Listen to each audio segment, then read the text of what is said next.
and a fear of going out, especially when wearing their masks. I have heard of parents in different parts of Ottawa being in parks with their children and being harassed for wearing masks. Citizens of Ottawa missed work. Businesses were shut. Millions of dollars were lost, and I could go on and we could talk about the other sites as well.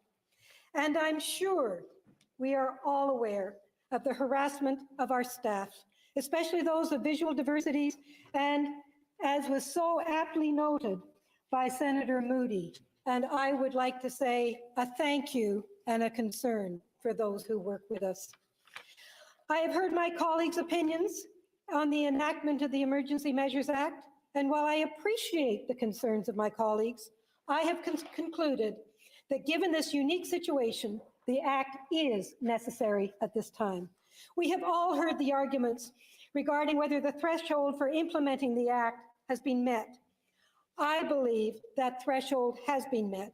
Those arguments will be ongoing for a very long time after this situation has passed.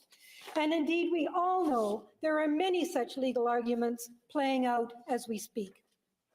My reasons for supporting the use of this instrument are not complicated. We need to uphold civic responsibilities and real freedoms fought for and died for by our parents and grandparents in the past and by our military members today. Those freedoms come with responsibilities, as Senator Cordy said earlier. I believe that the objectives of the Emergency Measures Act have been adapted to respond to the troubles that confront us today. Whether they are targeted to specifically deal with those who occupied our capital, who constituted a threat for our international trade, and therefore for our economy, under the cover of truckers, who the vast majority of which are opposed to these troubles. Do not believe we should be subject to foreign donors funding civil unrest in Canada.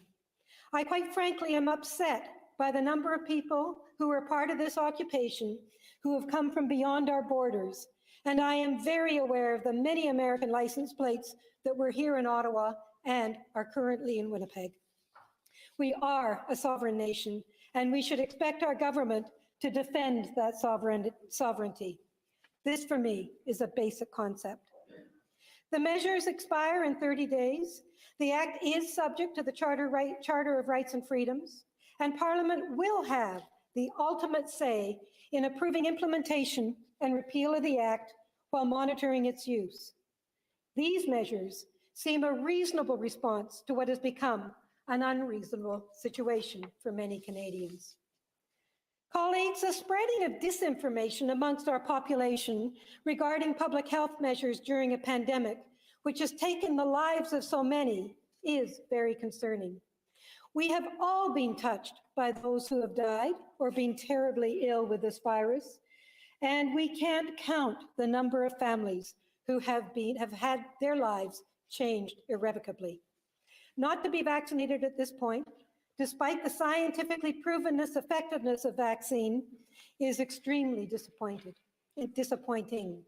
The anti-vaccine rhetoric, which is being shared online for any variety of unscientific reasons, has become tremendously concerning. There is no easy solution to this, and it will remain an obstacle to our recovery. That is unfortunate. This country is very close to reaching the finishing line regarding the virus. We have come to this point through following public health guidelines, getting vaccinated, staying home when requested to, missing family time, forgoing travel, through sacrifice out of respect for one another's health and well-being. We have come too far to make these sacrifices not pay off for more normal times, which we all want and need. This is not the time to shut down trade as the convoy forced. This is not the time to occupy the nation's capital as it has. This is not the time to make life worse for everyone here as was done, especially when we were all so close to the end game. These actions are not helpful. They are preoccupying us all when we should be working together to restore our economy, our lives, and not be divided. Je ne peux m'en I cannot help but end on this note. Thank you to the vast majority of Canadians who followed the guidelines throughout this pandemic. Thank you to those who made the sacrifice to get us to where we are now. Thank you to those Canadians that put their neighbor first and got vaccinated.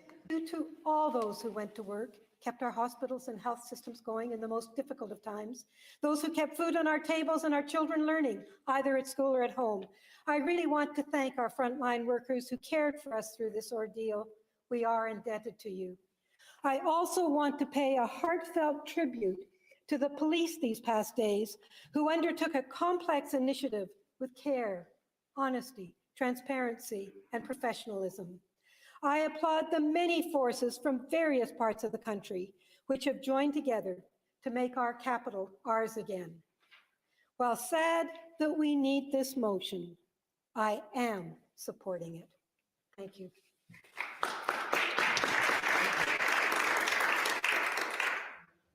On debate, Senator Down.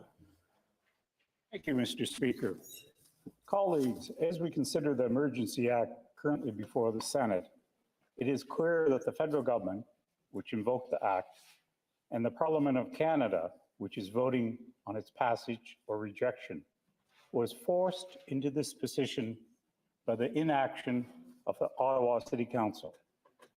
I had the pleasure of living in Ottawa for several years in the 1990s.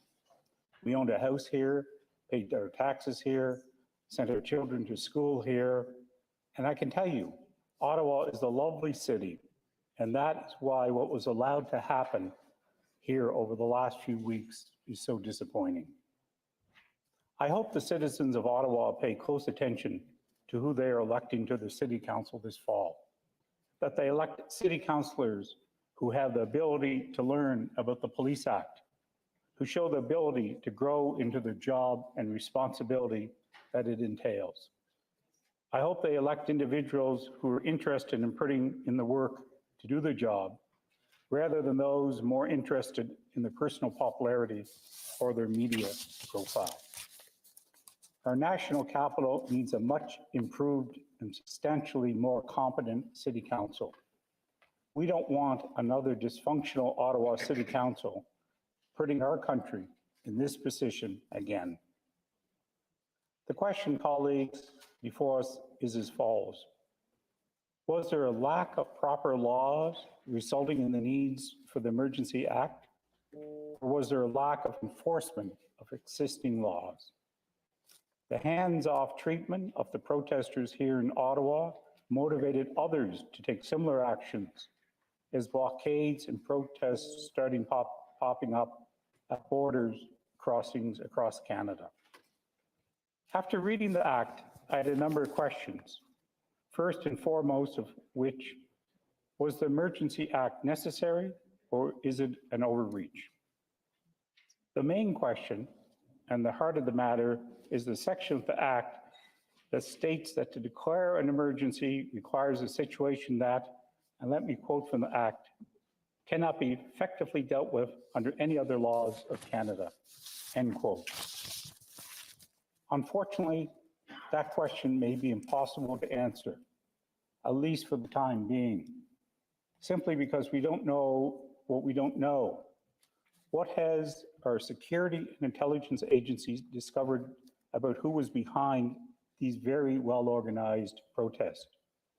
Were foreign governments involved in providing support or funding in order to generate unrest and divisions in our country? When I worked in the Prime Minister's office, I spent a good deal of time working on national security issues after the September 2001 attack in the United States. We can assume the federal government assessed the threats and acted accordingly when they declared a public order emergency. We will be able to confirm that assumption or determine that the government made a mistake when we review the implementation of the Emergency Act over the next few months. However, the seizures of weapons at the Coutts border crossing in Alberta, along with the laying of charges involving uttering threats, possession of a weapon for a dangerous purpose, and conspiracy to commit murder, are obviously extremely serious. Colleagues, we must remember that the people who protested for 3 weeks represent but a small portion of the population of Canada. The silent majority of Canadians are those who are fully vaccinated, over 85% of eligible Canadians. The silent majority of Canadians followed public health guidelines. The silent majority of Canadians worked hard to protect their fellow citizens, our seniors, children under 5, those who have an autoimmune disorder, those for whatever reason cannot receive vaccinations. However, a small group of our fellow citizens kept asking, what about me? It was all about me, and to heck with everyone else. The current and ongoing easing of public health restrictions is because so many Canadians have done and continue to do the right thing. We owe a debt of gratitude to healthcare workers and public health officials who have guided us through this pandemic. As I stated, because of the failure of early, effective enforcement, the Emergency Act became necessary to prevent a well-organized, well-funded minority from overthrowing all the efforts that the majority of Canadians have undertaken to help us get through these past 2 painful and difficult years of pandemic. I shall be voting for the Act. Thank you, colleagues.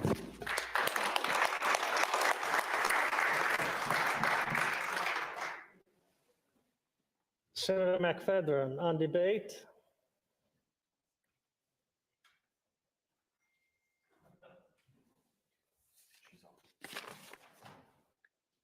Thank you, Your Honor. Just one moment, please. I think.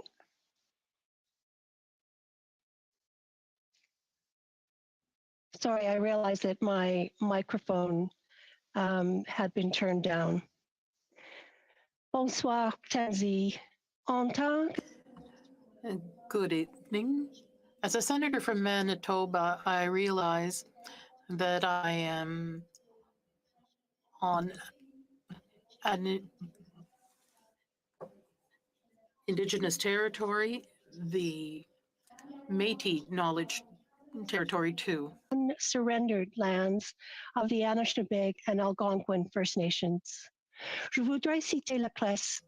I would like to quote La Presse from February 19th. There is a right to demonstrate, but not a right to block the heart of the capital and threaten its democratic institutions and perturb police operations by tying up 911 lines and endangering the lives of Ottawa citizens. Some went so far as to put children between the lines of the police and demonstrators. They used their own children as human shields. Called Freedom Convoy protests were ostensibly marked by a January 2022 regulation mandating truckers and essential workers crossing the border to provide proof of vaccination. But the truth is that these protests are less a reaction to this mandate and more a reflection of the general frustration with the pandemic-related restrictions of the last couple of years. Unfortunately, it has become increasingly apparent that these protests have been appropriated by more radical and politicized voices and elements to the disservice of the majority of protesters, and any legitimate debate has been subsumed by polemically divisive populism.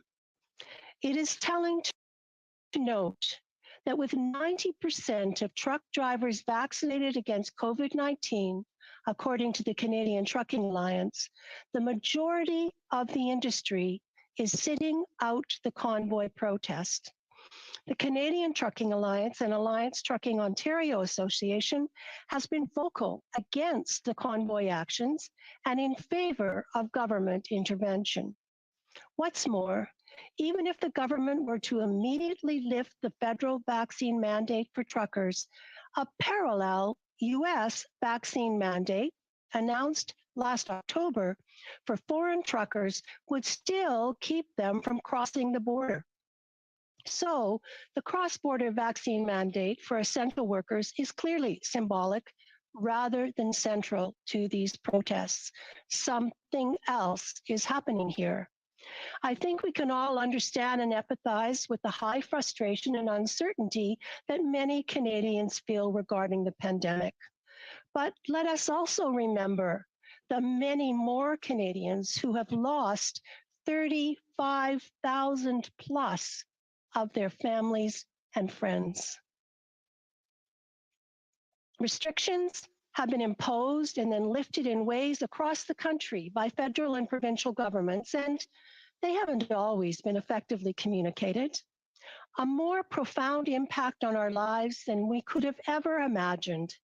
But let's be clear and let's be fair. Those same restrictions, clunky, inconvenient, and perhaps from time to time intrusive as they have been, have helped keep this country at our COVID death rate at about 1/3 proportional to the United States. Frustration is real, but so too is science. And the health policy and legislating for the good, the common good, has been relatively successful. As many have voiced already, Canadians have the privilege and right to protest and demonstrate. We see this all the time. Some are small, some are large and organized. Most of us have participated in demonstrations from time to time. I certainly know my kids grew up from the time they were in strollers being wheeled into demonstrations. And those demonstrations were peaceful. Those demonstrations did not block anybody's right to their life or to health care or to services that are essential. However, jurisprudence has clarified that Section 2C guarantees the right to peaceful assembly. It does not protect riots or gatherings that seriously disturb the peace. Furthermore, it has been stated that the right to freedom of assembly, along with freedom of expression, does not include the right to physically impede or blockade lawful activities. We recognize and accept the necessity to balance our rights and freedoms with the rule of law in our democracy. That is the essence of Section 1 of the Canadian Charter of Rights and Freedoms. Reasonable limits placed by a democratic process. The protests, convoys, occupations manifested across the country with the underlying issues, supposedly the coronavirus. There's a global pandemic that has to date resulted in the deaths of more than 5.9 million people. In a Canadian context, 45,000 Canadians died in World War II, and more than 35,000 Canadians have died in this pandemic so far, with more dying every day.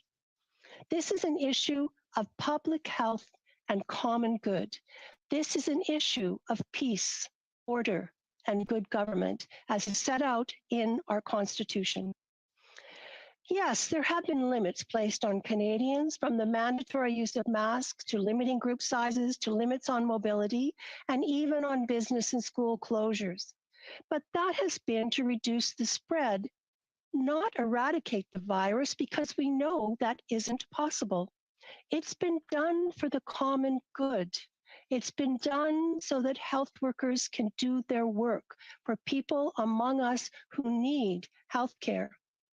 We have seen incontrovertible evidence that a combination of medical and technical interventions and equally imperative individual conscious behavioral changes are required to effectively counter this or indeed any pandemic.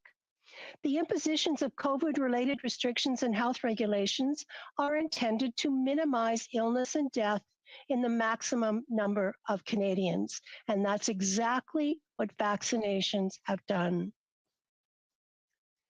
But none of us has the right to behave as though it isn't important for someone else to protect their health.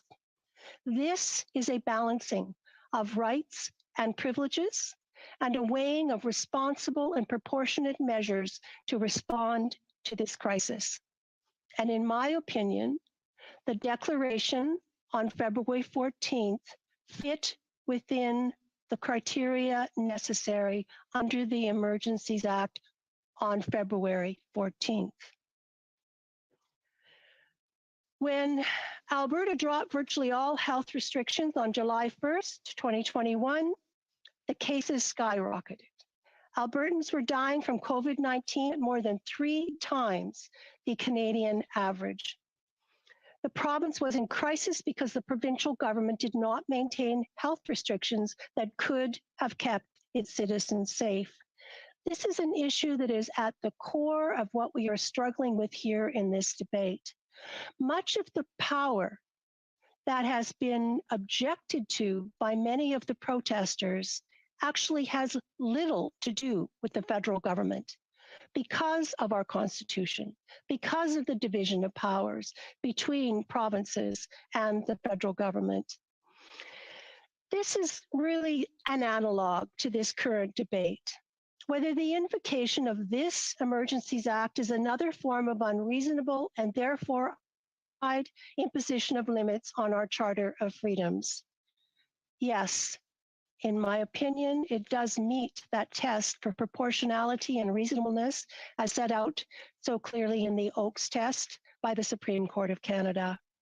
Specific to the invocation of the Emergencies Act, I am convinced by the evidence that these protests move beyond peaceful assembly, and the open demonstrations of citizens has been unfortunately hijacked by radical elements that have been using these demonstrations and continue to use fomenting the movement to ferment, infiltrate, spread, and move into areas that are potentially far more sinister.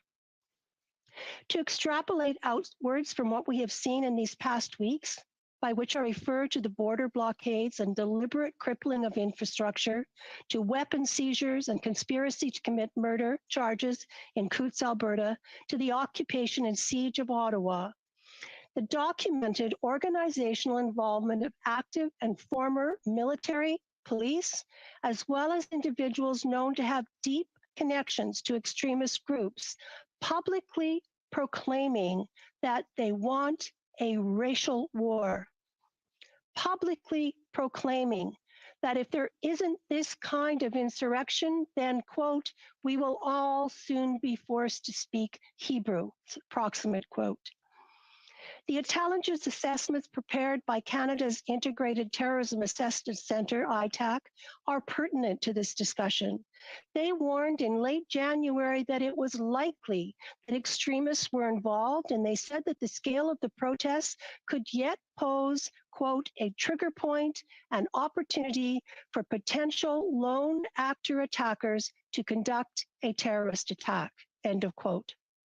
I remind you that according to Section 83 of the Criminal Code, terrorism is an act that is committed, quote, in whole or in part with the intention of intimidating the public or a segment of the public regard to its security, including its economic security, or compelling a person, a government, or a domestic or an international organization to do or to refrain from doing any act, end of quote. Could we think for a moment about the entire closure of the Rideau shopping center in downtown Ottawa as just one example? It is understood that demonstrations always tend to attract some extreme individuals and groups, but the apparent level of coordination and integration as reported by ITAC and observed by other policing and security agencies indicates clearly that this occupation has moved far from the original intentions of many of its participants. Extremist attitudes have instead infiltrated, derailed, and co-opted the original voice and intent of the majority of the protesters. This irreparably changed the convoy from a peaceful assembly to something calculated and dangerous. I want to focus my remaining remarks on some oversight and control measures provided for in the Act, in particular Section 59, which provides for only 20 members of Parliament and 10 senators to come together for an early end to the use of the declaration under the Emergencies Act, and Section 62, which mandates the parliamentary review process.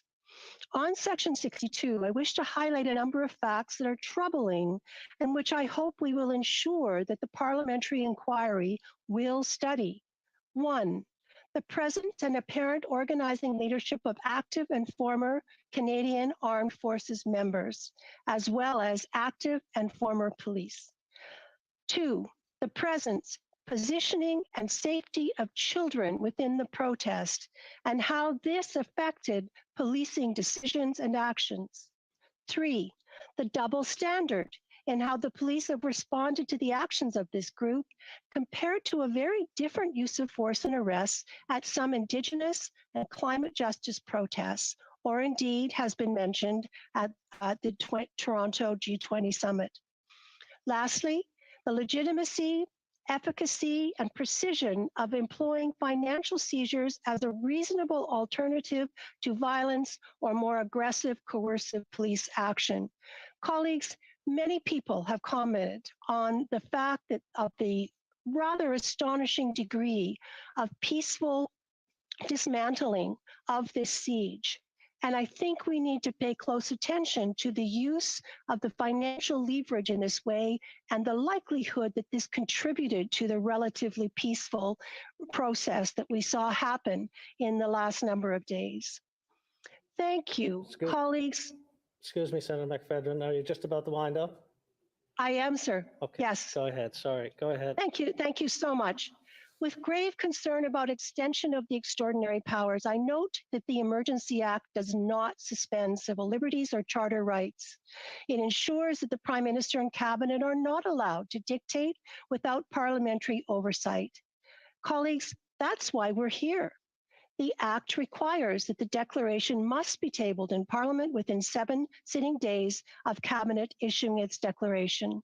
So in closing, may I just say, I will vote in favor of the declaration under the Emergencies Act, and I will also work with anyone who wishes across all boundaries to gather together the 20 members of Parliament and the 10 senators to begin the process of ending these extraordinary powers. Expires, Senator.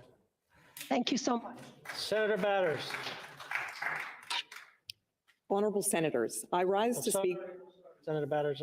Senator Lankin, did you wish to ask a question? Yes, I did. Well, Senator McFedrin's time has expired. She'll have to ask for 5 minutes. That's fine. I'll leave it. It's late. Leave it? Okay. call her. Sorry, Senator Batters. Honourable Senators, I rise to speak to this Emergencies Act motion. What a sad day it is, Honourable Senators, that it has come to this, that this Trudeau government has invoked and employed the Emergencies Act on Canadian citizens before it could even be voted on in Parliament. Tear gas and batons and lines of police to shove back protesters chanting for freedom. Truck windows smashed, bank accounts frozen, promises to hunt down even those who chose to leave the protest voluntarily. And even now, with the bridge blockades in Ottawa's protest cleared, the Prime Minister can't tell us when the Emergencies Act and its extensive government powers will be lifted, only that his government plans to make some of the features of those extensive powers permanent. The incredible division among Canadians in this moment is largely of Prime Minister Trudeau's own making. He and his government have divided Canadians among themselves, vaxxed and unvaxxed, and through his incendiary language, turned them on one another. From the time of the election onwards, Prime Minister Trudeau has used this public health emergency as a political wedge issue, without regard for the Canadians in the middle who have become collateral damage. He has called them extremists, racists, and says they are misogynists. Prime Minister Trudeau preaches tolerance, but says those who chose not to be vaccinated against COVID-19, quote, take up room, and questions, quote, do we tolerate these people? And when these Canadians, in many cases Canadians who have lost much or have lost everything as a result of COVID-19 mandates, land on Parliament's doorstep to have their voices heard, what does the Prime Minister do? Instead of hearing them out or empathizing with the frustration they are feeling, he doubles down and calls them a, quote, fringe minority with unacceptable views. And so each side dug in, and we wound up with a 3-week protest in front of Parliament and the unnecessary overreach of the Emergencies Act by this government. Let us not forget that it was Prime Minister Trudeau who counseled Indian Prime Minister Modi to engage in dialogue when 50,000 farmers blockaded the roads to New Delhi in 2020, a protest that went on for a year. Prime Minister Trudeau boasted, quote, Canada will always be there to defend the right of peaceful protest, quote. Yet he has refused from the get-go to engage in dialogue with the blue-collar working people who were demonstrating right here on Wellington Street. Honourable Senators, throughout this pandemic, we have been fortunate to still collect our paychecks, to maintain access to our health plans and other benefits, to be able to work remotely from the comfort of our homes when necessary. Many of the people living in this public service city and downtown have also been fortunate. But there are other Canadians who have had a very different experience during this pandemic. Many have lost their jobs, their businesses, and their livelihoods, some as the result of circumstance, others due to vaccine mandates. The financial loss, the social isolation, the vilification promoted by the government, it's all resulted in a growing frustration that has culminated in the trucker convoy and blockades we've seen across the country. In Saskatchewan and Alberta, where many of these truckers came from, people were already suffering economic devastation prior to this pandemic because of the anti-energy policies of the Trudeau government. The ever-ballooning carbon tax is a further burden. Meanwhile, the oil and gas industry has been vilified in this country. Only last week in BC, we saw protesters violently attack the Coastal GasLink pipeline work camp with axes and terrorize workers, and certainly with no discussion of invoking the Emergencies Act in response from the government. And while the movement started from a place of resistance to vaccine mandates, it quickly expanded to become about freedom more generally. And the more the government and the Prime Minister in Ottawa spoke divisively against the protesters, demonizing them and refusing to listen, the wider and more expansive the movement became. Before I go too much further, let me be clear. I empathize with the residents of downtown Ottawa who have been most acutely affected by the protest here. They have had their lives and livelihoods disrupted. Understandably, they wanted it to end. This intrusion into their lives came at the tail end of having suffered through this pandemic, perhaps the most stressful, traumatic 2 years of many of our lives. And then to have to deal with this, the blaring horns all hours, day and night, the obstruction. Who among us wouldn't be saying enough is enough? My office faces right onto Wellington Street, and I had a front row seat to this convoy for the past few weeks. And what I can tell you is that what I witnessed of protesters was peaceful, organized, and non-threatening. I do not tolerate harassment, intimidation, or destruction ever. But I can honestly say that I, personally, did not see any of that behavior exhibited by the protesters. I have been here in Ottawa during all 3 weeks of the protest, and I can say that in the last 2 years, I never felt safer walking home from my office at night. The protesters I met very much reminded me of the people I know in Saskatchewan, friendly, hardworking, patriotic Canadians. But I sensed in the discussions about the protesters in the media and among the privileged chattering classes on Parliament Hill, almost a fear of these working class people who had invaded the city. Ottawa's mayor called them yahoos and idiots. Others online maligned them as Nazis and terrorists. Everyone had an opinion about them, but certainly no one was talking with them. It was widely reported that I posed in a photograph at the protest alongside my MP caucus colleagues from Saskatchewan during the protest's first week. There were no protesters in the photo. There was an empty truck in the background with Saskatchewan's flags on it. Certainly nothing offensive, but in the Ottawa media, this was considered controversial. We went to talk to some of the Saskatchewan truckers who congregated on Kent Street from towns like Stoughton, Southey, Caryville, Cardiff, and Birch Hills. These truckers are our constituents, and that is our job as parliamentarians to hear them out, to engage with those we represent, to listen to their concerns, They drove all the way to Ottawa from those Saskatchewan towns. Birch Hills is almost 3,000 kilometers or a 32-hour drive away to simply have a conversation, like Prime Minister Trudeau will advise other world leaders to do, but which he obstinately refused to do himself when faced with the same situation here in Canada's capital. Like so many other situations, what this Prime Minister sanctimoniously prescribes for others, he refuses to apply for himself. To be sure, the Emergencies Act is intense legislation for a government to invoke. It should only be used as a last resort, when no other laws can deal with a national security threatening issue effectively. I submit that this Ottawa convoy falls well short of that bar. In the past, when this act, or more accurately its precursor, the War Measures Act, was invoked, it was in relation to World War I, World War II, and the FLQ crisis, which involved the murder and kidnapping of public officials and ongoing terrorist activities. These are the only times similar legislation was employed in the past. What is the national emergency this time? Dance parties and loud horns? Horns that, by the way, had long since stopped honking by the time this act was invoked, due to a court injunction that the truckers complied with. Honourable Senators, just remember that when this government is long gone and another takes its place, of a stripe you may not agree with. The Trudeau government has now set this as the precedent for invoking the Emergencies Act. Bouncy castles, loud horns, raucous partying, and illegal parking in a 4-block radius of downtown Ottawa. It's annoying, to be sure, but is this a national emergency? The federal government made no moves to resolve the Ottawa protest for 3 weeks, while the protesters were mere feet from the front door of West Block. If the situation were truly such a grave threat to national security that it rose to the level of employing the Emergencies Act, one would expect the federal government would have acted in some way, anyway, to resolve it, but they did not. Prime Minister Trudeau simply refuses to meet with protesters, then brought in the Emergencies Act as a first, not a last resort. When Deputy Prime Minister Freeland spoke on the issue, she said that the government used all the tools it had prior to the invocation of the Act. What tools? Name calling? The Prime Minister disappearing for days on end? More name calling? What tools? The same tools they used for the railway blockades in 2020 that went on for 19 days and for which the government still never invoked the Emergencies Act?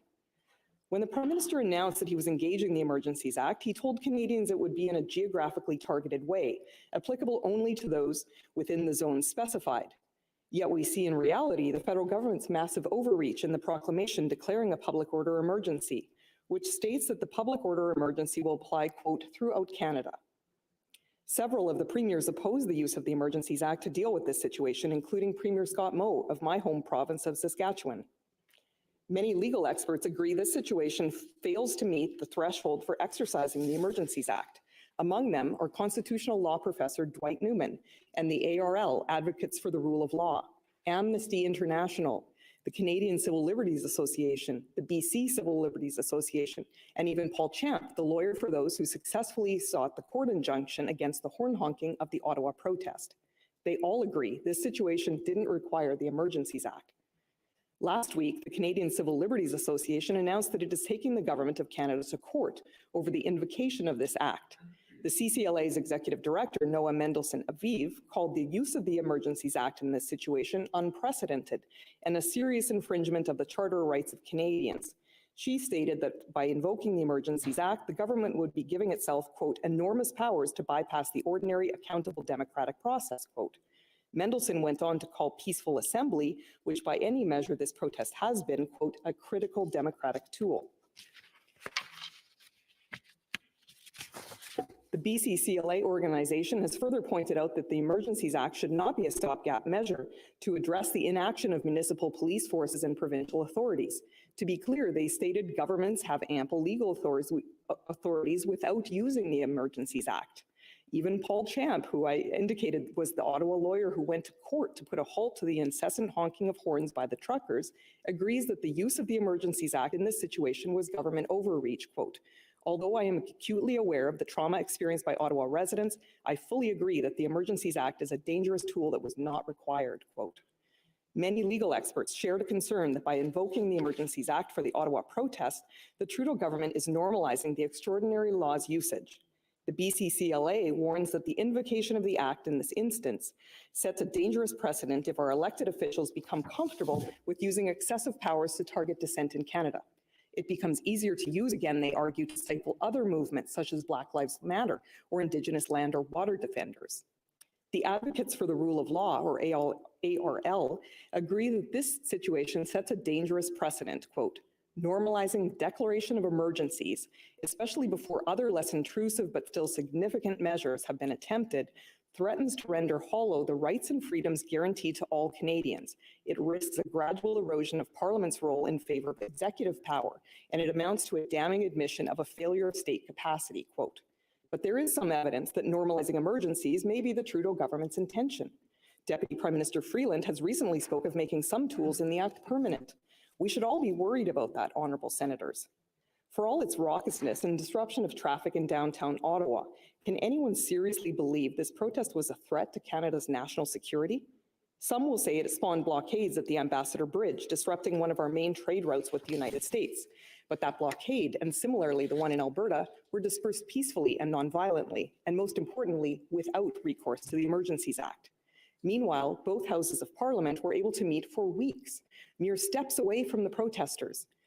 Prime Minister Trudeau and his senior cabinet ministers attended several question periods and House of Commons sittings in the West Block in person. If there were a true public order emergency, surely none of that would have been allowed to have occurred. Honourable senators, consider all of the moments of crisis in Canada since 1988, and yet the Emergencies Act was not invoked for any of those occasions.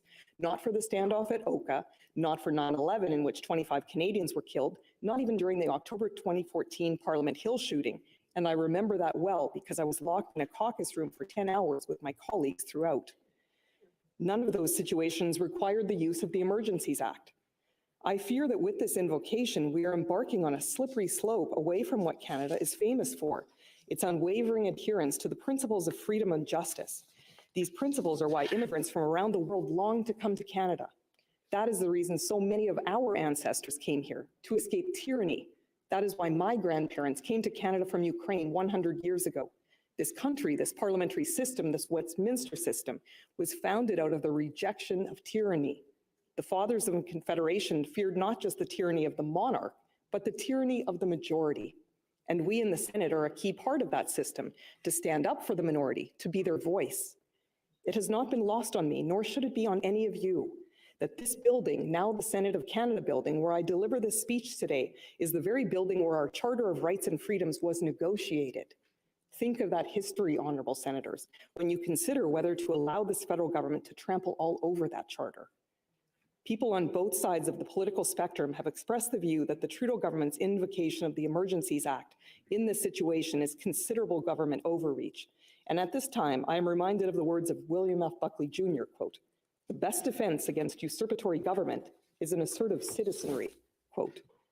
We need to assert ourselves, honourable senators, and reject this unprecedented authoritarian overreach by this federal government. Please join me in voting no to this Emergencies Act motion. Thank you.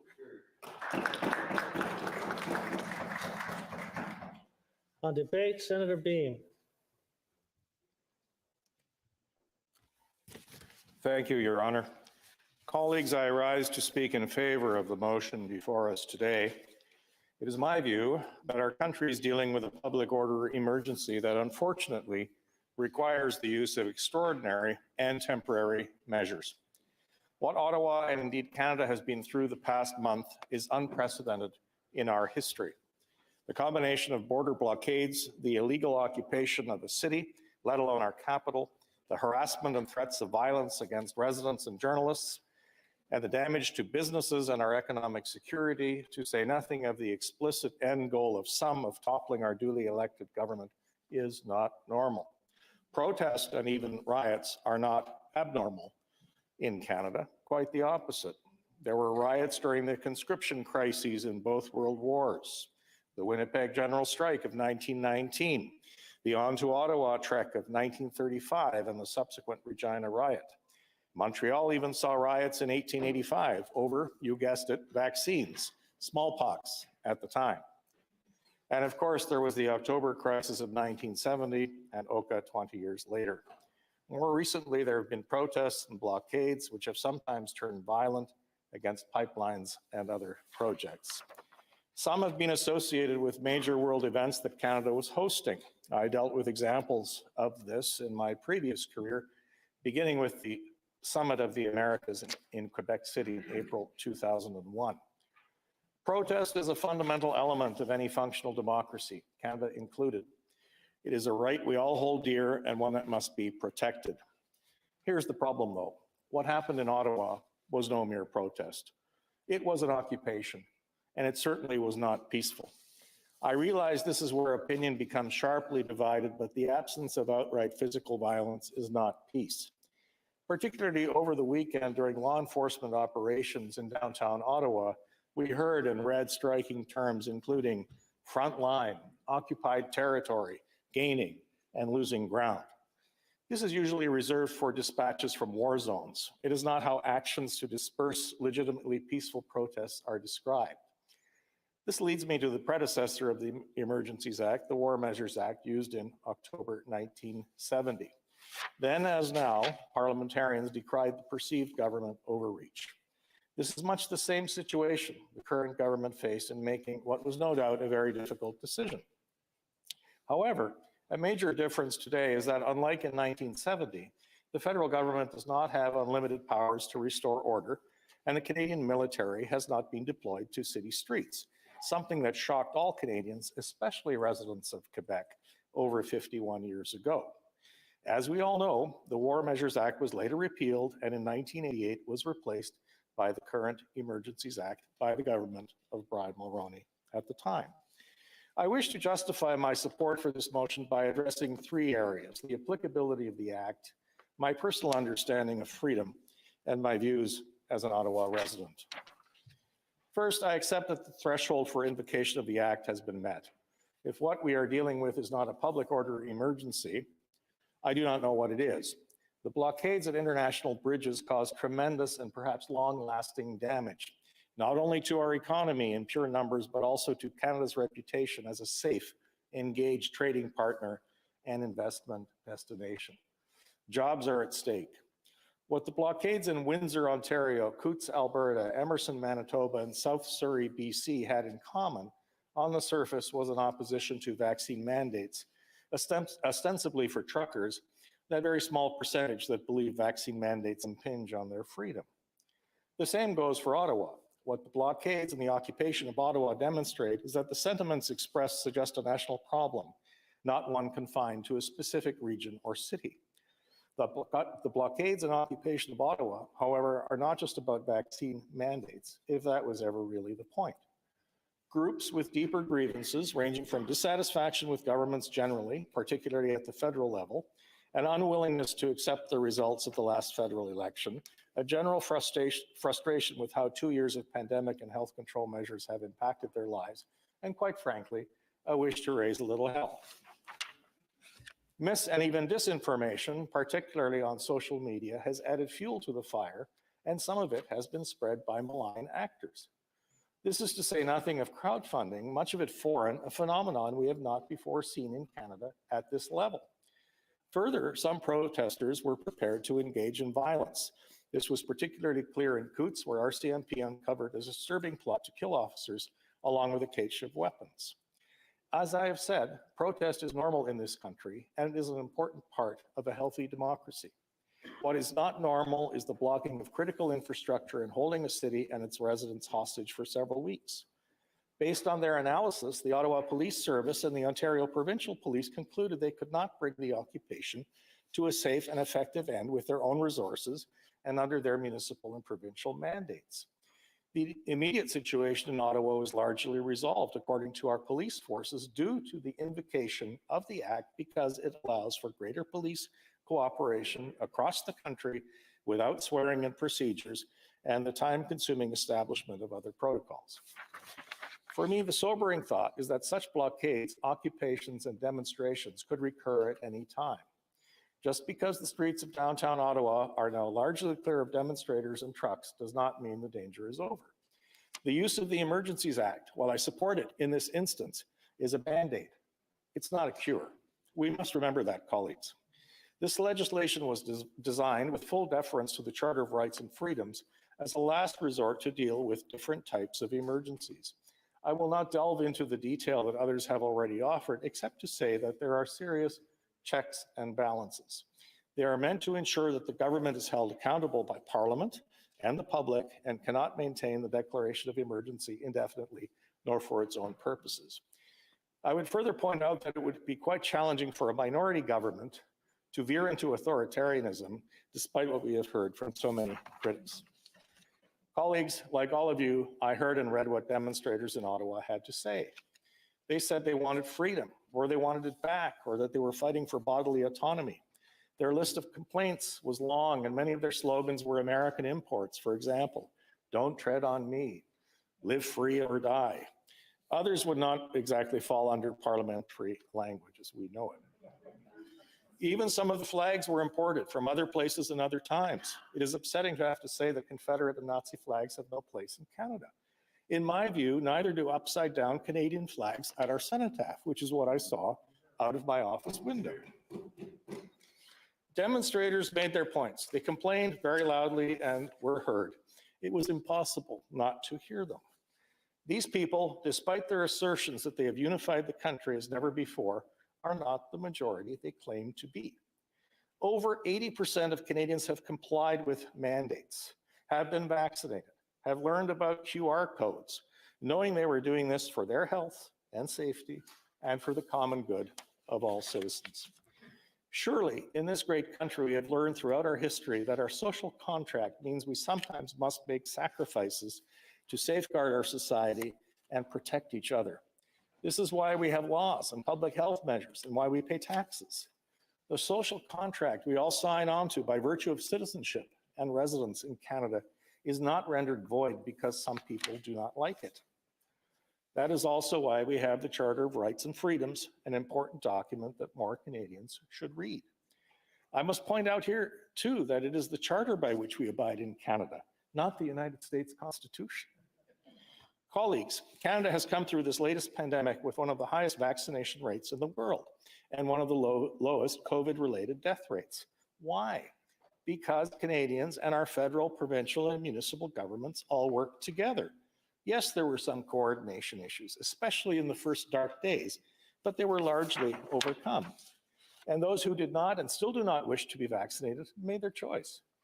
In Canada, our mission since 1867 has been peace, order, and good government. For the most part, we have fulfilled the goals of that ongoing project. It is part of what Canada is known for in the international community.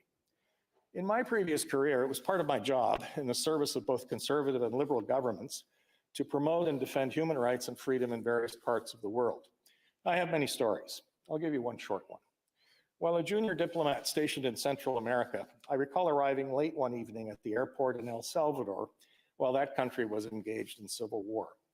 I took a taxi down the deserted highway to the capital, San Salvador, and was soon pulled over by a military platoon asking for my credentials. Surprise was expressed that I did not have a security detail. I'm Canadian after all. But then the commanding officer said that everyone liked Canadians because they stood for freedom. By the way, he told me, my sister lives in Toronto. I was warned to be careful because there were reports of a unit of the Farabundo Multinacional Liberation Front, FMLN in Spanish, a few kilometers up the road. Sure enough, members of the guerrilla group intercepted me and my now very nervous taxi driver sometime later. Credentials were again shown, this time to the self-described freedom fighters. I was asked to pose for a photo with the group, which the leader said he would send to his sister who was living in freedom in Vancouver. He then said we should be very careful because there was an army column nearby. The driver and I just looked at each other. Colleagues, people all over the world have come to Canada to find and live in freedom. My own parents and some members of the Senate included. This will continue despite the concerted efforts of many to besmirch, denigrate, fundraise, or even derive partisan political gain from the word freedom. Colleagues, I'm a resident of Ottawa, and for the past few weeks, I've walked to work every day. It was the easiest way for me to get here and to get to my office in the Chambers building. From the moment I would open my front door at home to arriving at my office some 40 minutes later, I heard the truck horns, usually in one continuous blast. I have walked past shuttered businesses, past the closed Rideau Centre, the 6th largest mall in Canada, I believe, and through the fumes emanating from illegally parked idling trucks downtown and in the parliamentary precinct. I spoke with protesters. I spoke with their children. It is not the only example of this, but I personally saw from a distance demonstrators carry out a racist and deeply offensive parody of an Indigenous ceremony. We senators have received countless emails and phone calls from Canadians and from some Americans too, asking us to vote against this motion and also asking us in many instances to bring down the government. I have received many communications as well from residents of this city who are simply trying to live their lives in peace. They were scared, and they were, and are angry. I am too, on my own and on their behalf. Residents have been harassed for wearing masks. They have been subjected to racist and misogynistic comments, and no amount of, oh, but that's just a few bad apples, makes this less unacceptable. Seniors and people with disabilities who rely on meal deliveries, such as Meals on Wheels, have been impacted by blocked streets. People have worried, with good reason, about their residences being attacked. Public urination and defecation, even on the sacred ground of the National War Memorial. A sense, again, with very good reason, that the rules did not apply to the occupiers. And worse, they believed it as well. A loss of public trust, no small matter in municipal authorities, including the Ottawa Police Service, beleaguered as they were. A decrease in mental and physical health as a result of this occupation. A deep concern of the impact of all of this on children and even on pets. All of this leads me to have great concern for members of our dedicated Senate staff, as other senators have mentioned, those in our offices and in the Senate administration who live downtown and in Centertown. Check in with them, colleagues, see if they're okay. Colleagues, no matter how many inquiries are undertaken under whatever levels of government, this event has marked the lives of Ottawans forever. In fact, it is one that impacts all Canadians, even those who live nowhere near here. The use of the Federal Emergencies Act and the long-term implications of doing so on our national psyche makes that clear. We know there are people across the country who see Ottawans as entitled and who did not want the convoy to leave the city. People who are happy to show their explicit support for the demonstrators and their goals. They will need to reflect on comments made and actions taken. It is not just the supporters of the demonstrations in Ottawa and the blockades across the country who need to reflect. Every single Canadian must. How we respond in this moment will have effects not just now, but into the future. This is not just a debate on the use of the Emergencies Act in this specific situation. It is a debate on what we want this great country of ours to stand for. Thank you. Senator Lankin, there's 35 seconds left. I don't know if you'll get a chance to answer this, but your role in the Summit of the Americas, as well as your knowledge of the G20 and G7 meetings, have been referenced as examples where we were able to coordinate police resources. How many months of planning went into that? How much time was there to actually deputize police? Senator? 1 year. Thank you. Resuming debate, Senator Pate. Speaker, I also rise as someone who has the privilege and responsibility of living and working in the unceded, unsurrendered territory of the Algonquin Anishinaabe. Colleagues, all indication is that the urgent situation of the past weeks could have been prevented. The occupation of the streets of Ottawa did not begin as an emergency. It became one because of inaction and intransigence by all levels of government, and was shaped in particular by systemic racism, misogyny, and bias in state attitudes, including among law enforcement, as well as apparent feelings of overdue reckoning and unification of people who have long been left behind, many of whom have experienced victimization, criminalization, and institutionalization by those same state authorities. While many of us were stopped and questioned on the road, trucks were permitted to roll in and lay siege to the nation's capital. This even though public authorities had advanced intelligence of the involvement of violent extremists. It is clear white supremacist, populist, racist, xenophobic, discriminatory objectives filled the hearts and minds of key organizers and those who bankrolled and emboldened them to promote hatred. What is also clear is that many ordinary people whose needs and interests have been intentionally ignored by successive governments were engaged by calls for freedom and an end to autocratic, unfair, and unaccountable decision-making. I am beyond heartbroken that communities and families are being pitted against each other, that people I know and love are among those here across the country and in other nations who, after decades of disenfranchisement and abandonment by health, economic, and social systems, think they have found common cause.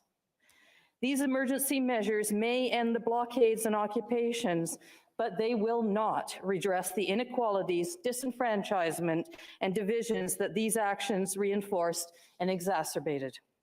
If we actually hope to end and prevent such insurrection, we must crucially work to ensure that the most dispossessed and marginalized are no longer left behind. We must prioritize equality, dignity, fairness, and justice for all. Years before Parliament Hill became my workplace, on the Centre Block protest grounds and beyond, I organized and participated in countless demonstrations and protests aimed to disrupt and raise concerns about inequities and grievances from anti-poverty, anti-war, pro-choice, anti-racism, anti-violence against women, support for missing and murdered Indigenous women, anti-heterosexist, anti-fascist, anti-capitalist, environmental, women's, Indigenous, pro-choice, already said pro-choice, Black Lives Matter. The list goes on. The purpose of protests is to disrupt and get change. The purpose is to create action.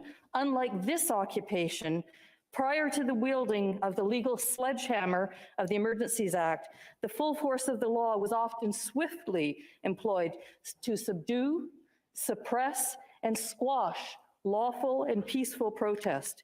It certainly was not the norm to have law enforcement and conservative interests joining, posing for group photos, or urging us on and partying with us. As the convoy arrived in Ottawa, police were already present on the roads. Driving to my office on January 28th and beyond, I was stopped, questioned, and urged not to proceed, only to then watch trucks being waved through as they drove onto Parliament Hill. We now know that Canada's Integrated Terrorist Assessment Centre warned the federal government days before the siege that violent extremist groups were deeply involved and that the scale of the protests would be a quote, trigger point and opportunity for potential lone actor attackers to conduct a terrorist attack. Why did authorities not take this threat seriously?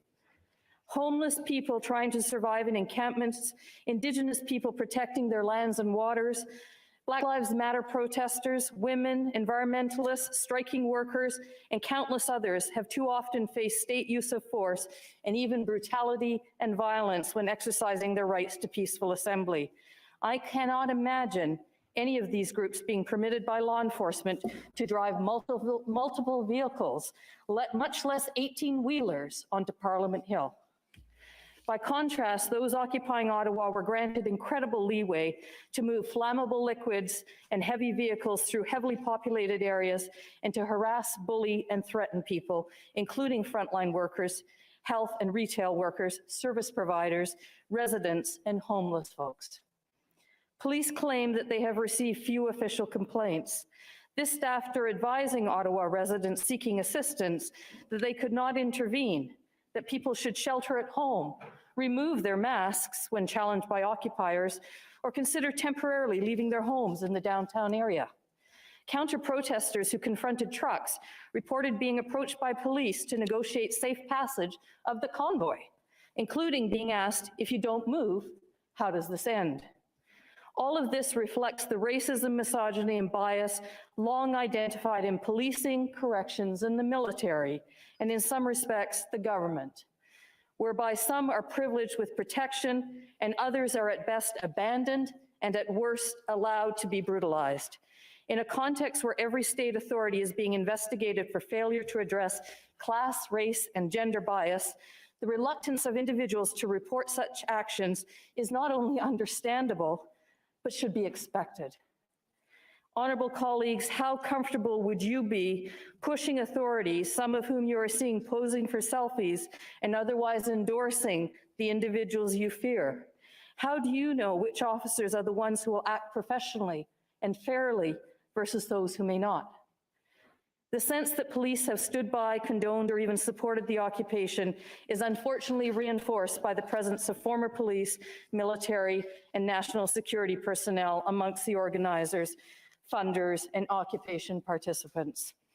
Meanwhile, people living on the streets, people living below the poverty line, women, Indigenous peoples, African Canadians, and other racialized people, those living with disabilities, and members of the 2S LGBTQ community have disproportionately borne the consequences of the occupation, while simultaneously seeing that little has been done to address the root issues of the inequalities they endure. At the same time, those experiencing financial, social, and health insecurity have also been disproportionately drawn into the anti-government protests. Many joined the occupation because of distrust of the government and concerns about vaccines or COVID health measure mandates. Decades of evisceration of our healthcare systems meant that governments turned to mandates to flatten the curve of demand for urgent healthcare. Small government focus on shrinking social, economic, and health supports have resulted in massive inequalities. Canadians below the poverty line are twice as likely as more well-off Canadians to die of this virus. Pandemic policies left the most marginalized behind. The focus on health mandates has overshadowed the collective dimensions of health and reinforced individualistic responsibility for public health rather than emphasizing collective obligations and the importance of government and business ensuring safe living in workplaces, paid sick days, or equitable availability of health supplies and emergency supports. Too many in Canada experience economic deprivation, uncertain if they will have the means to care for, feed, and shelter themselves and their families. Across Canada, the number of visitors to 1 of every 4 food banks doubled last year during COVID. Current policies leave those in the most precarious positions to fend for themselves, which is contributing to many being drawn to populist messages. These feelings of deprivation and abandonment were further intensified by the government refusal to dialogue, much less acknowledge and attempt to understand the feelings and real concerns expressed by many ordinary people from across the country who are struggling to get by. The government knew that protesters were coming to Ottawa, yet no attempt was made to intercept or address the issues being raised. While we certainly saw instances of extremism, racism, anti-Semitism, and misogyny here on the Hill, we should be calling all who oppose should we really be calling all who oppose vaccine mandates racist and misogynist, instead of trying to meaningfully understand and address underlying fears, anxiety, and frustration? CBC recently reported the story of a man from Saskatchewan, a farmer and father of 2, who took part in a blockade of his provincial legislature. A volunteer firefighter, his mental health suffered after being a first responder to the bus crash that claimed the lives of members of the Humboldt Broncos hockey team. When a workers' compensation board denied him income supports, he reported that he really quit trusting other people to make decisions on his behalf. During the pandemic, he opted not to vaccinate himself or his 2 children. He decided to join the protest looking for, quote, a sense of belonging after witnessing the herd experience by his 12-year-old when their family was not allowed to go into a ski chalet to eat because they were unvaccinated. The man said he felt like they had been treated as if they were dirty. He acknowledged that some involved in the protests were extremists, but many were ordinary, hardworking people. He has heard reports of occupiers in Ottawa harassing a homeless shelter and displaying Confederate flags and swastikas, but doesn't trust the media and believes such stories are fabricated. As highlighted by the work of the African Canadian Senators Group and the Parliamentary Black Caucus and our Indigenous colleagues, despite frequent references to truckers and vaccine mandates, the organizers of the occupation are not tied to the trucking industry. They are linked to organizations espousing extremism, anti-democratic values, violence, and white supremacy. They hope to benefit from the attention, recruit others to their cause, and try to normalize hateful symbols and messages. The emergency measures we are debating will not end people's sense of disenfranchisement, distrust, and anger. Indeed, they run the risk of further eroding trust in government by stigmatizing and further isolating those on the margins. Responding meaningfully to this occupation means taking action against the hate speech that it has emboldened and which can prevent women, racialized people, and many others from exercising their rights and participating in their communities. In the short term, the government could, for instance, reintroduce legislation from last Parliament and reenact former Section 13 of the Canadian Human Rights Act. This measure would allow advocates to file complaints about hate propaganda targeting specific communities that is likely to do significant harm. Secondly, as human rights advocates like Monia Mazig remind us, quote, "It is time to repeal current useless and unconstitutional so-called anti-terrorism laws and hold a public debate about the meaning of freedom. Instead of laws that curtail our civil liberties, we should reflect on the importance of respecting our human rights to ensure both our safety and our security," end quote. Finally, on an urgent basis, we must also ensure that social health and economic policies address the inequities that rig systems and abandon people in vital need of support to situations of crisis and vulnerability. COVID-19 reminds us that none of us will be okay until all of us are okay. Safeguarding our health and well-being in this pandemic and beyond is necessary a collective and inclusive, not an individual endeavor. We cannot hope to protect ourselves from the effects of COVID if those around us lack the financial means and supports to similarly ensure their safety and well-being. Likewise, we cannot hope to counter disenfranchisement and division without plans for income, health, and social equality that cease to leave people behind. The processing man from Saskatchewan, despite his distrust of the media, shared his story with CBC, saying that, quote, "He believes more communication and understanding are needed, and he wants us all to be friends after this pandemic is said and done." This is a goal I believe most Canadians share. We absolutely need to come together to address inequality and work to build an inclusive future. We need to build an inclusive Canada. Thank you, colleagues. Miigwech, merci.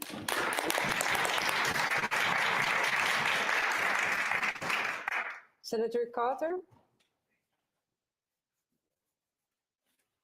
Thank you, Your Honor. I want to begin by thanking colleagues for their deep and thoughtful remarks in this debate, even when we disagree. I'm going to be speaking in support of the declaration. I want to speak to three aspects of the issue. The first is personal, the second I would call decisional, and the third institutional. The personal. In the fall of 1970, I was in my final year at business school in Saskatoon. On a Saturday evening in late October, I attended a party at somebody's house. As I arrived at the party, there were a group of 6 or 8 young men, nearly all of them business school classmates, engaged in a heated discussion with one other person. The business school group was supporting the imposition of the War Measures Act in Quebec, the need to get lawlessness under control, and if a few rights got trampled on the process, a small price to pay. The one other person was a law student. He patiently made his case to the effect that people were more than the sum of their economic parts, that they are sentient beings with rights and obligations that are the essence of who we are as humans.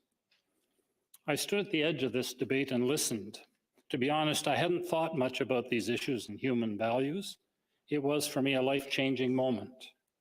That eye-opening discussion was the single most important influence in my decision to go to law school and begin a career in law. Rights and laws and the rule of law have come to matter a lot to me.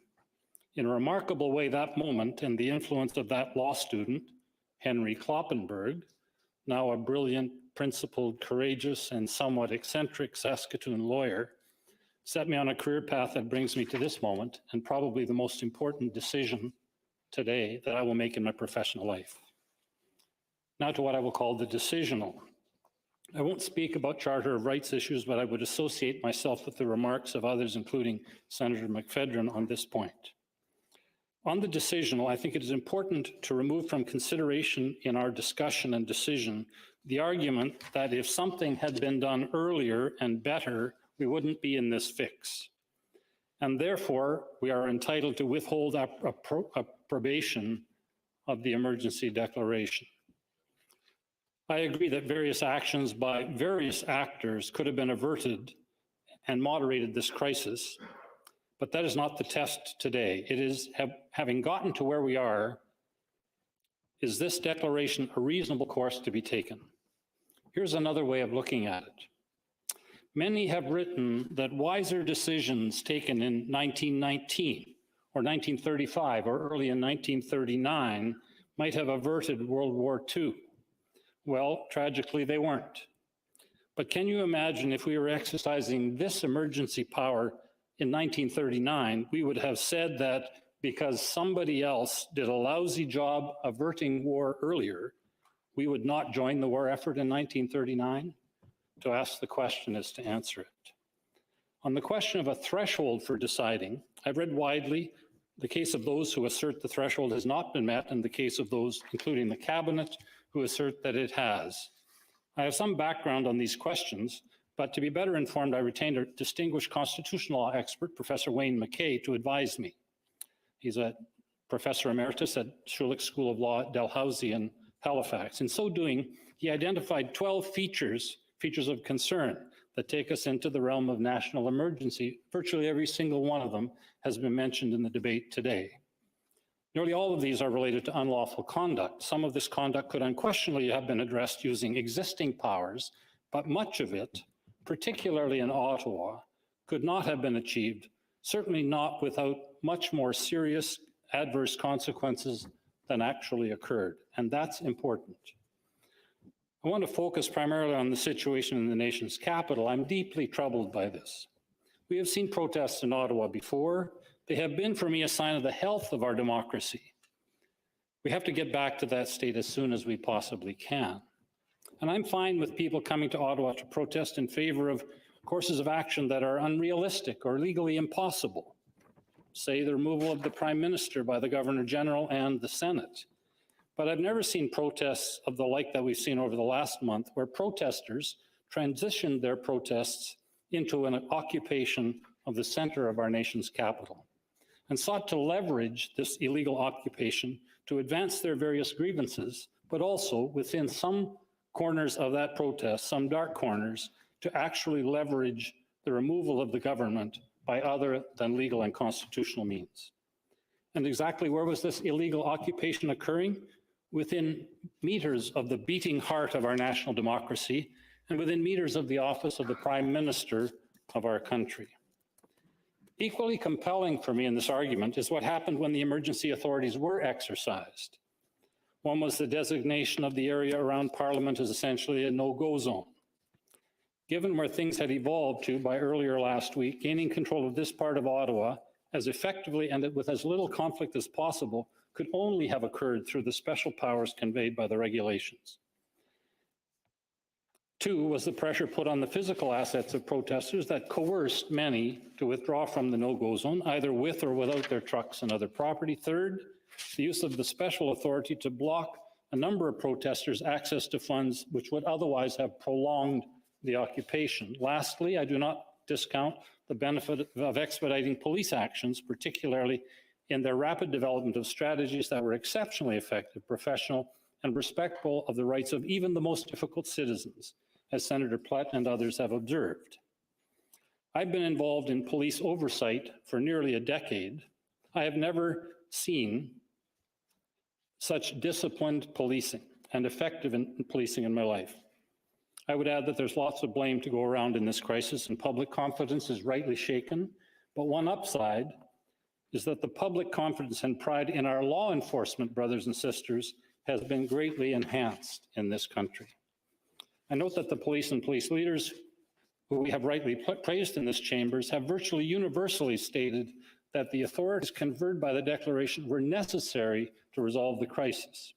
In that respect, it seems unfair on the one hand to praise them and their efforts, and then on the other hand to disregard their heartfelt and professional judgments of what these authorities needed. And here's what is most compelling to me. These powers made it possible for the law enforcement officers to gain control and resolve this crisis in the safest and most honorable way possible, using these tools they say they needed and then used to have done their jobs in ways that have made all of us proud. When all of this is added together, it satisfies me that the case has been made out for the invocation of the emergency declaration. Now to the institutional question. Essentially, how we should look at, how we should think about our authority if we are to exercise it honorably. I want to make 5 points. The first is that about the Emergencies Act itself, and unlike the War Measures Act, a product of extremely careful modern thought, not perfect, as people have noted, but infinitely superior to its predecessor. I observed the work of the Mulroney government in 1988, and special credit to the Justice Minister of the time, then Justice Minister Raymond Nittichen, a decent, fair-minded, much admired, even revered son of Saskatchewan. The government put in place remarkable safeguards that were previously non-existent. I won't repeat them here. I think you've come to know them well. They are remarkable, powerful, though imperfect accountabilities. My second point is that when we apply our minds to the use of this authority, I think the question for us is this: was the decision of the cabinet a reasonable one, not necessarily the correct or even the best one, but one of a reasonable range of decisions in the circumstances? My third point, and support of this, is that the test for reasonableness seems to me to be a compelling one. We are essentially reviewing an administrative decision taken by the cabinet of our country. When this is done, provided the basic tests are met, the circumstances usually call for a significant degree of deference owed to the decision-making body. A common one to justify that is that the decision maker has special expertise. In our situation, I would not go so far as to say that a cabinet, any cabinet, has special expertise, but it often has more information available to it than we do. Here, I think I am trying to join the discussion of a couple of senators earlier on this question. Senators Lankin raised this question earlier as well. Some of that information is not available to us and probably in this context should not be. To my mind, this has a certain equivalence to special expertise that is owed deference. Here, I'm not saying anything about this particular cabinet. It is a point regarding the institution of cabinet. Indeed, I would have made some different decisions differently if it had been me, but the entity of the cabinet, any cabinet, is entitled to this difference, which in decisional terms means that we should support a decision that is in the range of reasonable decisions, of which I think this was one. Fourth point relates to who we are. We are, by Section 58(7) of the Emergencies Act, given co-equal authority with regard to the review of the emergency declaration, which we are doing now. This is a great power. The greater the power, the greater the responsibility we have to exercise it in a principled way. In this context, I want to make a few short points. First, we are exercising a democratically granted authority. Secondly, a significant majority of the people in this country who are part of that democracy support the issuance of this declaration. This is not always determinative. We have duties that often cause us not to be bent by the will of the majority, but is noteworthy in democracy terms. Third, a majority of the elected representatives in that other place have voted to support the declaration. This does not require us to do so as well, but does encourage deference to the country's democratic values, which we hold dear. If we reach a different decision and revoke this declaration, we must be very clear in our minds. We must be convinced not only that the issuance of the declaration was incorrect, but that it was not even within a range of reasonable decisions this government could have made. Anything less is a failure of sober second thought, essentially a usurpation of democratic decision-making. That is related to my fifth and final point, what I would call consequential. I think we are all agreed, whether there is or is not sympathy for protesting occupiers, that much of their actions were illegal, and in some quarters, the goal was to displace the sitting government through other than democratic means. Many have observed within this chamber and in the other place and elsewhere that a vote on this emergency declaration is the equivalent of a confidence vote. I recognize Senator Delfon's observations, but I think we can say that this is an unbelievably serious decision for us to be taking. I don't think we're in the business of, in this House, of confidence votes, but if we vote to revoke the declaration, it will have virtually the same effect or message. We, as a non-elected body, may well be creating the conditions that bring an end to this government. By doing so, we may well then achieve, for the most seditious of the occupiers, exactly what, through their illegal occupation of our country's capital, they most devoutly sought. If you are inclined to revoke the emergency declaration, I urge you to give all of these implications very serious thought. I would go further. It will invite questions in many quarters, perhaps more so than have ever occurred, regarding the legitimacy of this very institution. If we take this path, people are sure to begin asking of us not just who we are, but who do we think we are? Thank you.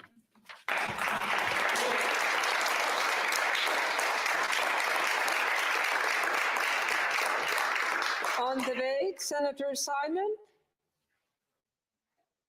Merci, Madame la Présidente.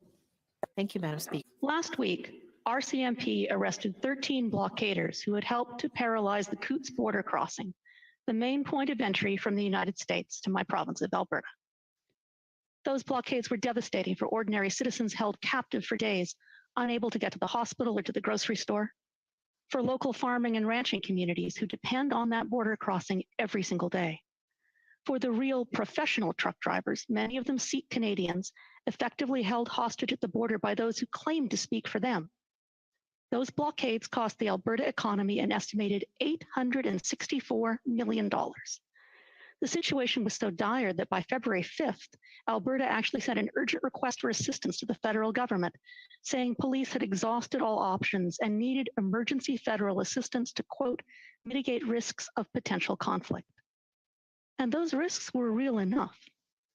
RCMP also found 3 trailers filled with weapons, handguns, a machete, 13 long guns, not just your typical farm rifles, but semi-automatic military-style rifles, multiple sets of body armor, a large cache of ammunition along with high-capacity magazines, and amongst it all, the insignia of Diagolon, a so-called accelerationist group which aims to accelerate racial conflict to lead to the eventual creation of a white ethno-state. 4 of the 13 people arrested last week are now charged with conspiracy to commit murder. Some politicians and pundits expressed shock and surprise. I was not surprised. This is not my first rodeo.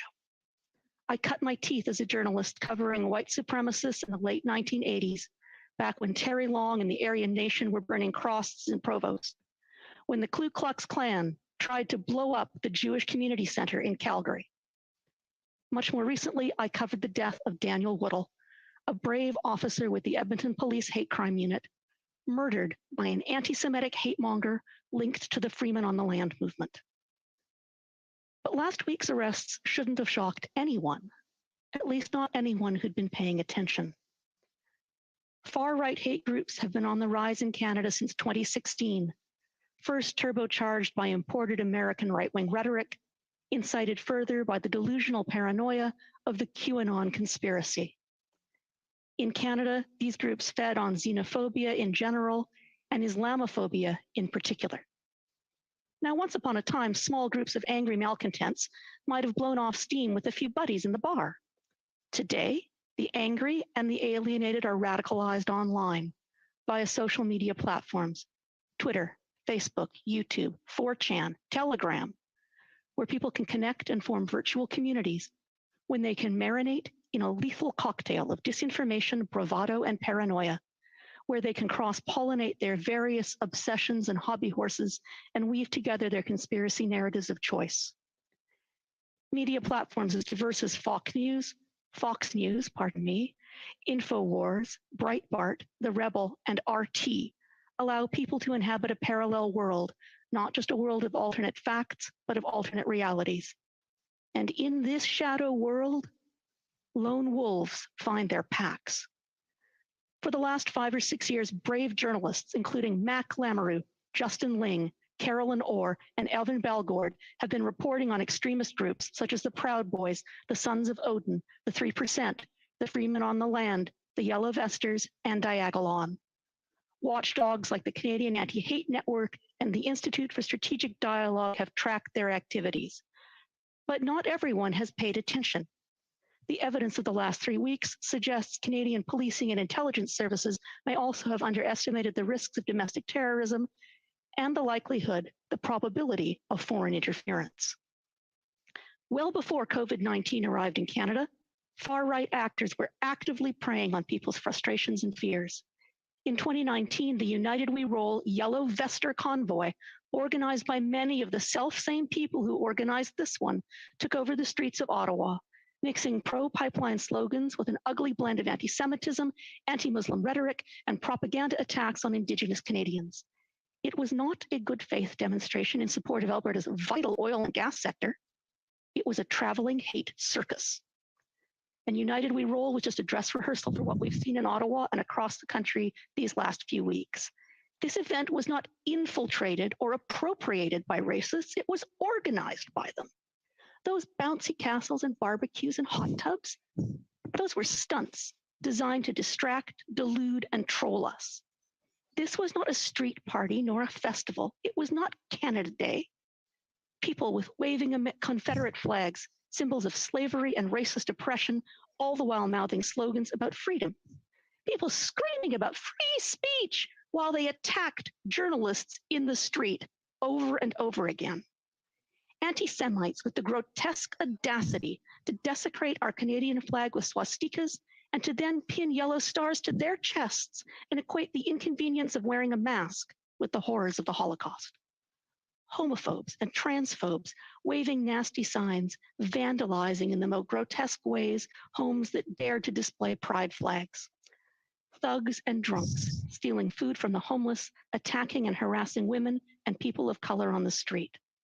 It was a veritable carnival of hate, endorsed and condoned and even cheered on by some Canadian politicians, craven cowards, people who knew better, but who chose to exploit this volatile and dangerous moment for their strategic advantage, and to exploit these damaged and deluded people for petty, personal political gain.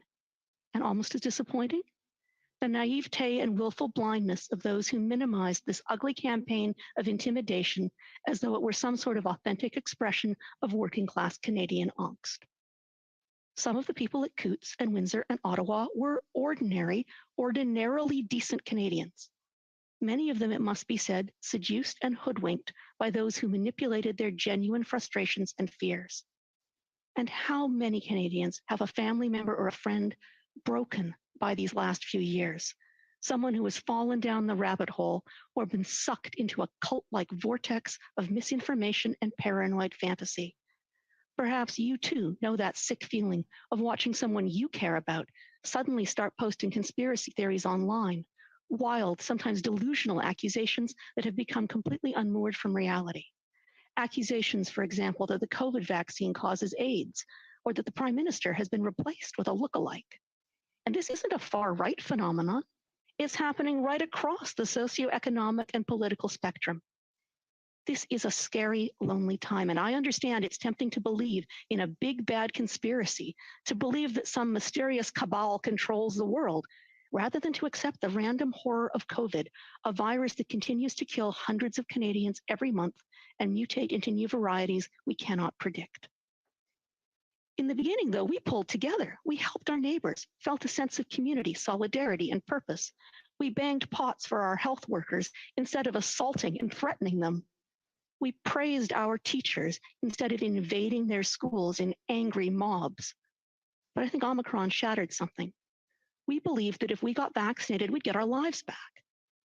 But the coronavirus did not get that memo. It evolved. And when our vaccines no longer seemed to work very well, The case to get everyone vaccinated seemed a lot less persuasive. No wonder then that thousands of Canadians were vulnerable to the lure of extremist groups and flim-flam artists who preyed on their fears and their mental exhaustion and offered them the deceptively simple dream that if they just got rid of the Prime Minister, all of their problems would evaporate. Because let it be said, not everybody behind this slow motion coup was motivated by ideology. Some of them were also seemed to be motivated by good old-fashioned greed. This has also been an organized grift, a giant con, a way to shake down people who were already desperate, to give them some sense of divine mission, all the while picking their pockets. When the time comes, we must also investigate the role of foreign interference in all of this, the role of foreign funders, foreign actors, and foreign governments, who were all too happy to pour gasoline on this fire, all too gleeful to see Canadian democracy destabilized. We must especially investigate the way international agitators and con artists in countries such as Romania, Bulgaria, Vietnam, and Bangladesh created a phalanx of fake Facebook pages the better to create the illusion of widespread support for this toxic crusade. That said, do we need the Emergencies Act to deal with this disgrace? Is the risk of invoking it one worth taking? The convoy organizers were perfectly plain. They boasted of their plans on social media, live streamed their dollar store revolution in real time, shared out their seditious manifesto with pride. I still cannot believe our capital was caught so flat-footed, especially after the Elevest protest of 2019 and the attack on Parliament in 2014. Where was the threat assessment, the strategic response? How and why were the people of Ottawa abandoned for so long? We should count ourselves blessed that most of these would-be rebels were, in the end, so disorganized and confused. The fact that their plot didn't work says more about their incompetence than about our capacity to defend ourselves and our values. And next time we may not be so lucky. It's easy to write off alt-right hate groups as bullies who talk a big game but don't carry through, as cosplaying revolutionaries. So don't look at Ottawa. Look at Coots. Look how close we came to a massacre. We have to stop thinking it couldn't happen here, because it almost did. And yes, the RCMP and Coots made their arrests before the Emergencies Act came into place, but the blockade itself didn't fizzle out until the specter of the act was in the air. Yet while the Emergencies Act has worked in the short term, I am deeply troubled by the precedent. I worry about a future government that might weaponize these powers against environmental protesters or Indigenous activists or strikers. More philosophically, though, I worry about an erosion not just of our civil liberties, but of our social contract. Because when Ottawa's block party from hell is finally over and cleaned up, how many Canadians will have lost faith in their police, in their government, in their democracy, and worst of all, in each other? The lies are already spread. Fox News, for one example, repeatedly reported that a female protester had been trampled to death by a horse. And even after it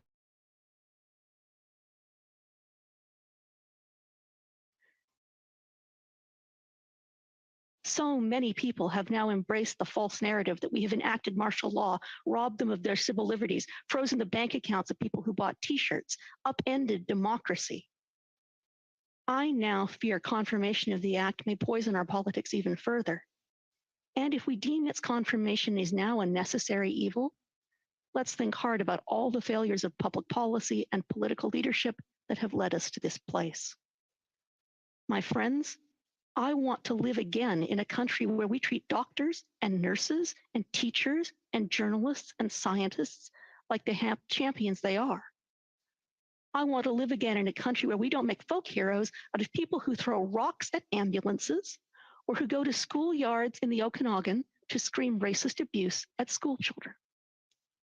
I want to live again in a country where we work together to fight this deadly pandemic, which is not over, which continues to kill Canadians, especially vulnerable Canadians, at an alarming rate, to kill so many that we now seem to be numb to the rising death toll, even as a new, more contagious, and perhaps, I hate to say it, a perhaps more dangerous variant, BA2, starts to infect our nation. My friends, are we really going to allow ourselves to be manipulated by hate mongers and confidence tricksters, trolls and foreign actors into tearing our country, tearing our Canada apart? Or are we, as senators, going to help lead Canada back from the brink. We must do better, and we must be better. We must be the Canada we want to see in the world. Thank you, merci, and hi hi.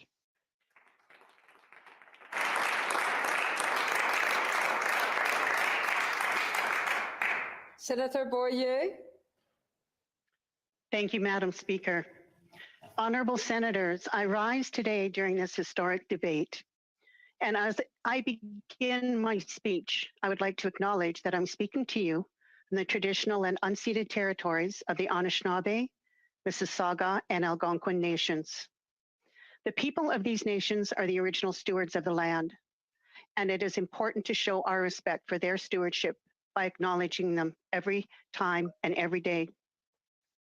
We are gathered here today to carry out what is at the core of our responsibility as senators, to act as a chamber of sober second thought, and to bring the voices of those who are not heard or represented in government decision-making to the forefront. I support the government's decision to take these unprecedented steps and implement the Emergencies Act. We are in an unprecedented situation, and action must be swift and ongoing to restore order and end the violence and unlawful blockades across Canada.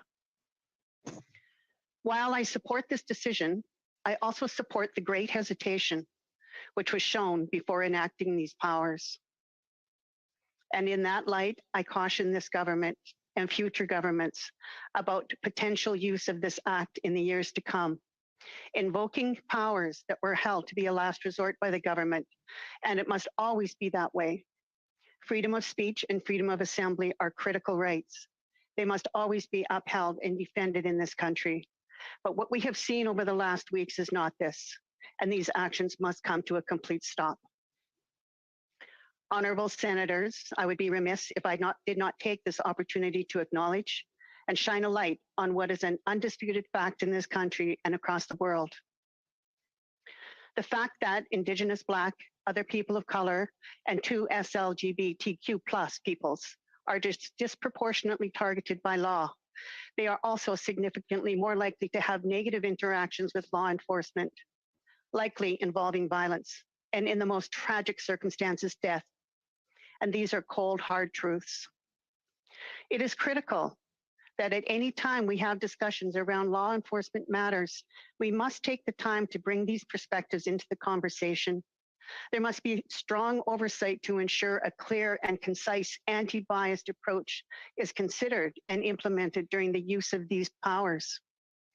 As we move forward, we must have a profound discussion on human rights and peaceful protests, on the theft and destruction of lands, poisoning of waters and the environment, and how these peaceful protests by Indigenous peoples have been managed and contrasted in light of the 3 weeks of violence, destruction, and damage from the recent occupations and blockades. The blatant difference is horrifying and shocking. Within the Emergencies Act exists the provision for the Parliamentary Review Committee, which will examine the use of these powers after the fact. I not only believe it is critical that this committee examine the impact this invocation has had on Indigenous, Black, other people of color, and 2 SLGBTQ+ peoples, but it must also examine the oversight that was provided during these times so that these acts do not occur in the first place. I know that this Parliamentary Review Committee will have a monumental task ahead of it, but it is critical that these perspectives are not left to the side and ignored, as they so often have been. The composition of this committee must be diverse and include those who are able to bring Indigenous, persons of color, 2 SLGBTQ+ perspectives to the deliberations. After the Emergencies Act was enacted in 1988, it took over 3 decades for it to be invoked. I truly hope, as I'm sure all senators do, that it will be the last time it is ever used. Let us use this experience we are witnessing to come together to build a fairer and more just Canada for everyone. Thank you. Merci. Marcy Megwitch. On debate, Senator Brazeau. Merci, Madame. Thank you, Madam Speaker. The age of 15 I got my first summer job. It was for the National Capital Commission. I was hired to pick up garbage with a pick and a garbage bag, and I took care of the flower beds on Parliament Hill and the surrounding areas. Every day I got to come to work that summer, I felt privileged to work on Parliament Hill because I was in awe of the structure and what went on within those walls. It was also the summer of 1990 where we witnessed another crisis, the Oka crisis, where we had non-Indigenous men, investors, wanting to build a golf course on a traditional Mohawk burial site. This crisis of 1990 forced the conservative government of the day to send in the military after a request from the provincial Quebec government. I have seen and participated in many peaceful protests and have witnessed many different protests in front of Parliament Hill over the years from people across the political spectrum. But what we have witnessed in the past weeks is anything but a protest. What seemed like a protest quickly became an occupation, which quickly became an illegal occupation. Paralyzing the city of Ottawa and its residents is something we have not seen before, not in Canada. We saw individuals posing as Indigenous peoples, including several organizers. Now, I do not know for a fact if these people are Indigenous or not, but what I do know is that many Indigenous peoples across the country and organizations have denounced the cultural appropriation being exercised by some of these individuals. We saw how reporters were harassed and in some cases not able to do their jobs, chanting fake news towards reporters who are part and parcel of our democracy, reporters being spat on. We have witnessed more interest in US media making absolute false statements about what is really happening in Canada. The amount of misinformation is pervasive because it affects us all. Other high-profile individuals throughout the world have associated Canada's Prime Minister to Hitler. How infantile can grown man be? This is where we are, and it's very scary. Are we moving forward or taking a few steps back? Well, time will tell. We have witnessed also the partisanship between different levels of government and the leaders of every political party throughout the country. We have witnessed jurisdictional wrangling between the federal, provincial, municipal governments, and law enforcement.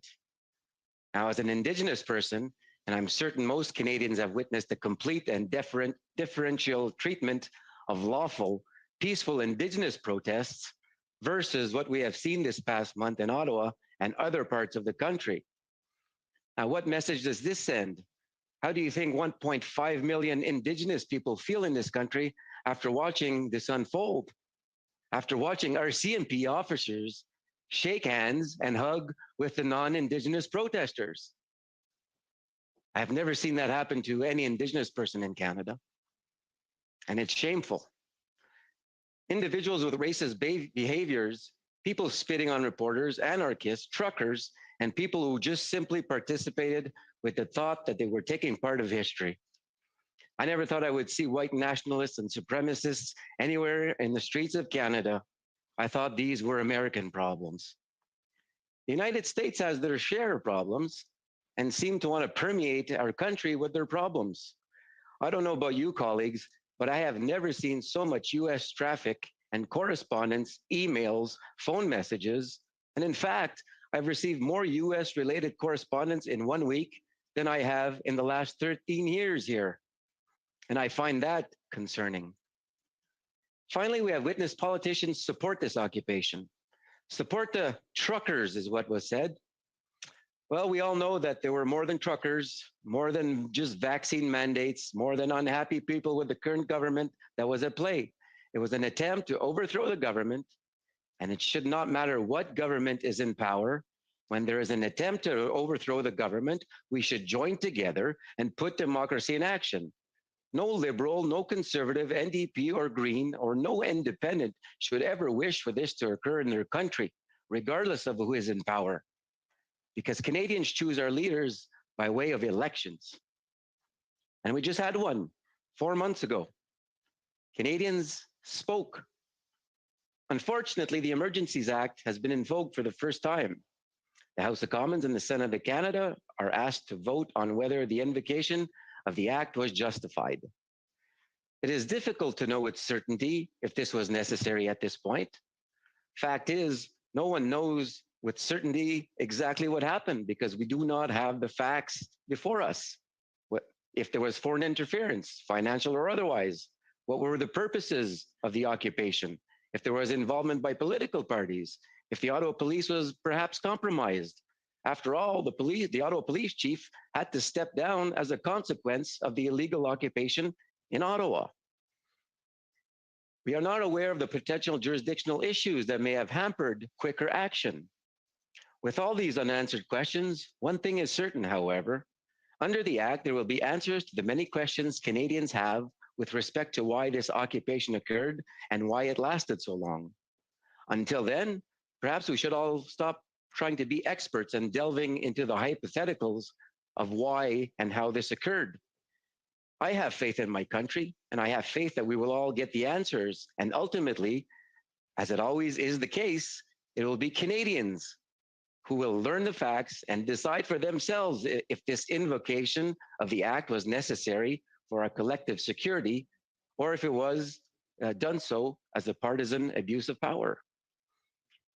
So until we have all the facts, I invite you to take stock of what happened and to respect another aspect of our democracy, which is due process. And rather than creating further divide, let us take a step back and let justice do its work. Under the Act, and if passed, an investigation or inquiry must be undertook to seek all the facts and will have to be reported back to Canadians in about a year. So, colleagues, that's why I will be supporting the Act, but wish we were not at this point. The House adopted the Act by a vote of 185 in favor versus 151 against. Now, we are not here to rubber stamp anything, but I will be supporting the Act because by doing so, it will bring the checks and balances needed to try and get to the bottom of what occurred. And speaking for myself, justice, due process, and patience will shed light on facts in a non-partisan way.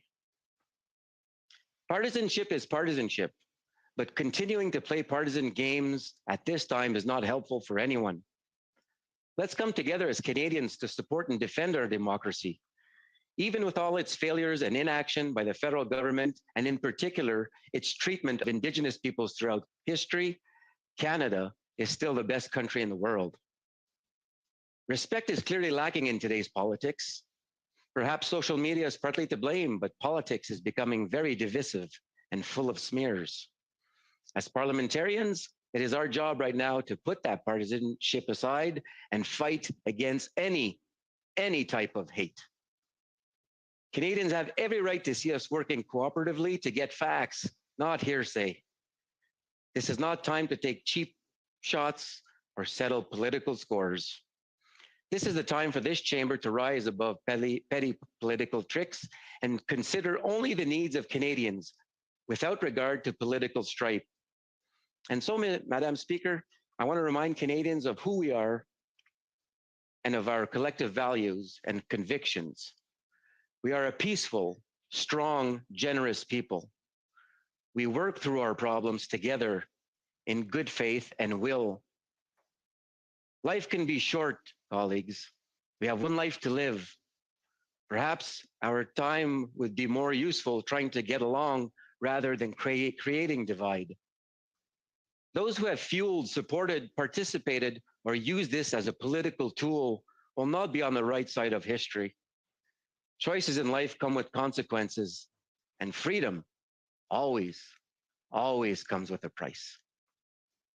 It is alarming but not surprising how some people support illegal occupations, but quickly condemn legal, peaceful, and rightful protests that have occurred in Canada. So time to and have given the citizens of Ottawa their city back. Because Ottawa is also my home, also the home of the Algonquin Nation. So in the end, I offer to you, colleagues, that the most powerful freedom fighter is democracy. Everyone has a job to do, so let's get to work and do our part. All my relations, Kichi Miigwech, merci.